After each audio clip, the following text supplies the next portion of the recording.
Assalamualaikum warahmatullahi wabarakatuh. Okey, untuk subjek pendidikan seni tingkatan 5, hari ini kita akan belajar tajuk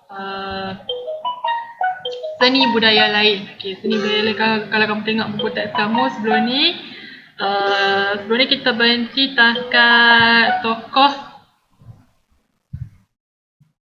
Archer. Artis seni. Cikgu dah kenalkan empat artis seni lah sebelum ni. Okey, kemudian kita akan masuk tajuk lain lah, iaitu seni budaya lain. Kalau tengok buku teks kamu, tengok muka surat 11. Okey, tapi cikgu ada sediakan slide PowerPoint, lebih mudah kamu nak faham dan nak cari notas lagi. Jadi apa pun kita rujuk pada slide PowerPoint yang cikgu bagi ni lah. Okey, kalau tengok buku teks dalam muka surat 11. Okey.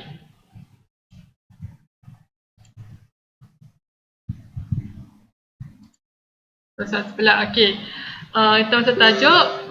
Jadi akhir pengajaran dan pembelajaran ini murid dapat menyata seni dan budaya lain. Okey, apa itu seni dan budaya lain? Sebelum ni kita dah belajar pasal tokoh-tokoh budaya, tokoh-tokoh seni, tapi lepas ni hari ni kita akan belajar pasal seni budaya lain. Okey, hasil seni menjadi amalan dan kepercayaan seharian setiap kaum. Sebagai rakyat Malaysia, kita perlu melestarikan dan menghargai identiti budaya kaum-kaum tersebut melalui penghayatan terhadap hasil seni serta budaya yang telah diamalkan. Selain peralatan dan alat permainan, seni bina, kenderaan, pakaian dan perhiasan diri, seni tembikar dan seni ukir merupakan contoh seni budaya lain. Seni ini tertumpu pada kaum Melayu, Cina, India, etnik di Sabah dan juga Sarawak. Okey. Masa kata 4 kita belajar pasal seni budaya lain berkaitan dengan alat permainan, seni bina, kenderaan, pakaian. Yang ni semua belajar masa kata 4. Tapi kata 5 kita lebih pada lebih tertumpu pada seni ukiran, seni tembikar lah. Okey. Cuba tengok seni tembikar. Apa yang dikatakan dengan seni tembikar? Seni tembikar merupakan seni kraft tradisional yang dihasilkan menggunakan tanah liat sebagai bahan utama.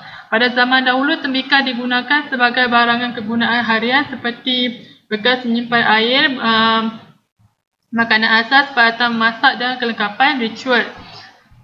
Seni tembikar telah wujud sejak beratus tahun yang lampau dengan penemuan pasu Iban di Gua Nia, Sarawak. Tembikar yang dihasilkan oleh pelbagai kaum dan etnik di Malaysia mempunyai nilai estetika yang boleh dilihat pada penggunaan bahan, bentuk, motif dan pembuatan hasil dan warna.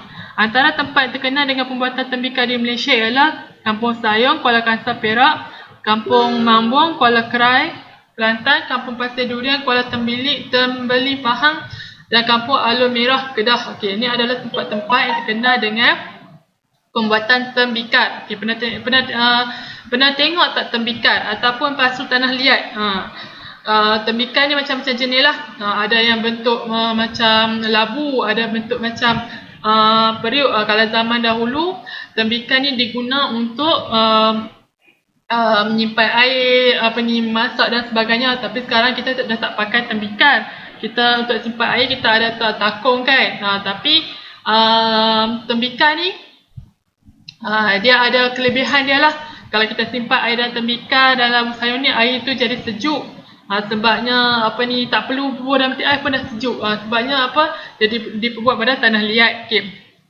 Pembuatan tembikar terkenal di Sabah ialah Purun dan Lapuhan. Manakala di Sarawak pembuatan tembikar terkenal di Nuan dan Kudin. Tengok tembikar ni dia kat mana-mana pun ada kan. Tak semestinya kat Semenanjung saja, Sabah Sarawak pun ada dia punya terkenal dengan pembuatan tembikar dia. Okey, tapi dari segi motif, corak dan sebagai bentuk dan berbeza ikut tempat tu. Okey, cuba tengok seni tembikar kaum Melayu. Okey, untuk kali ni cikgu akan fokus pada seni tembikar kaum Melayu. Okey. Labu sayung. Pernah tengok tak labu sayung macam mana?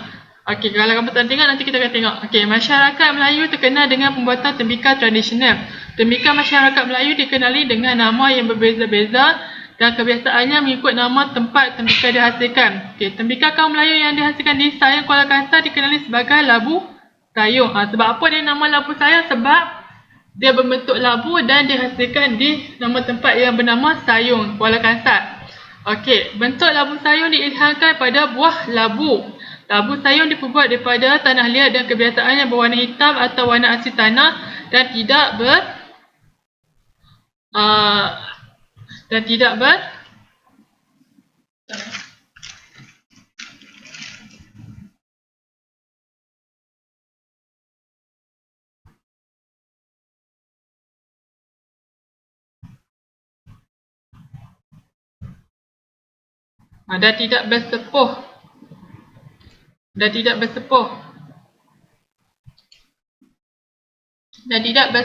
Okey. Bentuk-bentuk labu dikenali sebagai labu panai, labu lepel, labu lepak, labu gombol, labu pucung, labu besar, labu gelugur, labu sayur, labu belalai gajah dan lain-lain lah. Ini adalah nama-nama tembikar labu sayur lah. Tembikar ini berfungsi sebagai tempat menyimpan air atau bekas untuk mengambil air. Lebih pada labu sayur ni lebih terkenal dengan sebagai tempat simpan air lah. Kalau kamu tengok ni, ini ada contoh labu sayur lah. Labu gelugur dia bentuk macam ni. Lepas tu labu panai, labu belalai gajah bentuk seperti belalai gajah. Okey, ini adalah contoh labu sayur. Okey. Kemudian seni tembikar mambung. Tembikar mambung diusahakan di Kampung Mambung, Ulu Kelantan. Tembikar ini digunakan sebagai alat untuk menyimpan air, makanan dan memasak. Inilah seperti ni. Okey, selain menjadi alat kegunaan di dapur, tembikar mambung juga digunakan untuk tujuan perasapan dalam upacara atau ritual tertentu. Ini adalah contoh tembikar mambung. Digunakan untuk periuk, belanga, untuk masak, untuk ritual lah, upacara keagamaan. Okay, tembikar terenang. Tembikar terenang diusahakan di Kampung Pasir Durian yang terletak dalam Mukim Kuala Tembeling, Jerantuk, Pahang. Warisan seni tangan ini mempamerkan bentuk yang menarik dan indah. Perusahaan tembikar terenang turut menghasilkan belanga, perasapan dan tempayan yang digunakan untuk memasak, menyimpan air ataupun untuk tujuan adat dan keagamaan. Ini adalah contoh tembikar terenang. Kalau kata untuk nak masak ke apa, selalu dia pakai tembikar ni lah. Tapi tembikar ni, acar tembikar ni dia bergantung pada tempat. Kadang-kadang tempat tu dia guna lebih sinonim dengan tembikar macam ni.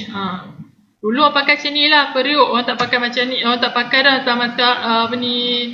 Dulu tak ada rice cooker ke apa, nak masak apa semua pakai periuk, pakai belanga macam ni.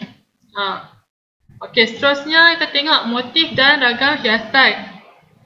Okay, motif dan ragam hias seni tembikar kebiasaan yang diilhamkan daripada alat semula jadi dan rupa bentuk geometrik. Motif diukir pada permukaan tembikar semasa separa kering. Terdapat beberapa teknik menghias tembikar seperti teknik tampalan, teknik ukiran, teknik tekan, teknik tebus dan teknik gurisan. Ini adalah teknik-teknik untuk melukis motif pada tembikar. Okey.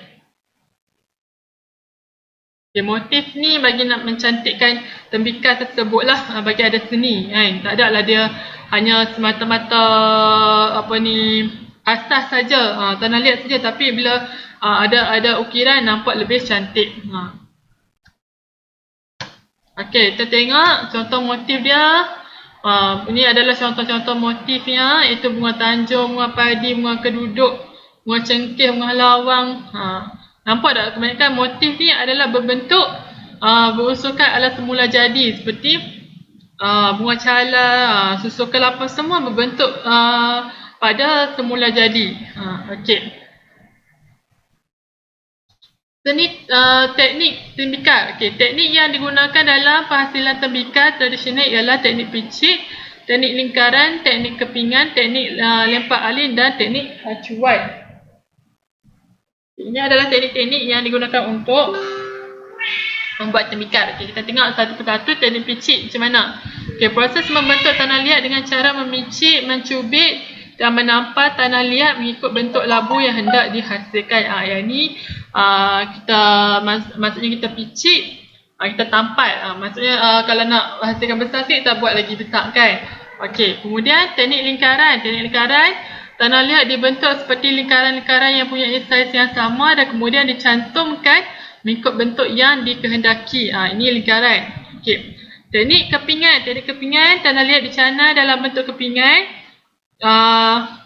Kepingan tanah liat dicantum dengan menggunakan slip tanah liat cair mengikut bentuk yang dikehendaki. Yang ni maksudnya dia ada contohnya dia ada 4 permukaan. Dah dipotong secara kepingan. Kemudian cantum saja kepingan tersebut menjadi pasula dan sebagainya lah, demikian. Okey, kemudian teknik lempar alim.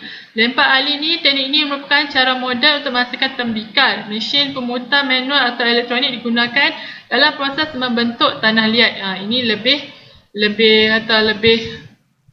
moden lah, lebih moden, menggunakan ada dia punya mesin yang akan diputarkan.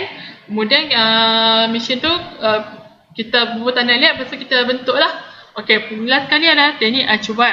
Konsep pengeluaran labu secara komersial dihasilkan dengan menggunakan kaedah acuan. Maksudnya dah ada acuan dia setiap macam kita buat kita buat kek kan, kita pakai acuan kan. Macam tu juga tembikan ni, bila dah ada acuan senang, bubuh je tanah liat dalam tu, lepas tu dia bagi kering, bakar biar bagi kering, dah jadi, lebih senang dan juga dia lebih menjimatkan masa. Okey, itu setakat situ saja untuk yang hari ini. Jadi apa yang cikgu nak kamu buat hari ini, tolong pertama sekali tolong buat nota seni budaya lain ni, ikut pada slide saja. Sebab apa, kalau dalam buku teks ni kamu nak buat ikut dalam buku teks ni agak sangat complicated lah. Agak complicated sebabnya dia dalam bentuk ayat, jadi tak perlu ikut buku teks, kamu ikut slide yang cikgu bagi ni. Slide ni, okey. Jadi kamu salin seperti slide ni. Gambar, macam kata gambar tembikan ni, kamu boleh lukis sendiri, tak ada masalah, sangat senang untuk lukis sendiri saja. Tapi yang ni pun lukis sendiri saja. Cuma yang ni saja yang kamu tak payah lukis, kamu hanya teknik tembikan ni kamu hanya tak perlu lukis, tulis dia punya penerangan saja. Okey, kalau tak ada apa, kalau ada sebarang soalan boleh tanya cikgu nanti. Kalau tak ada boleh buat sekarang lah. Okey. Itu saja untuk aktiviti kamu hari ini. Kalau tak ada apa, cikgu sudahi kelas cikgu dengan wabillahi taufiq wa hidayah. Assalamualaikum warahmatullahi wabarakatuh.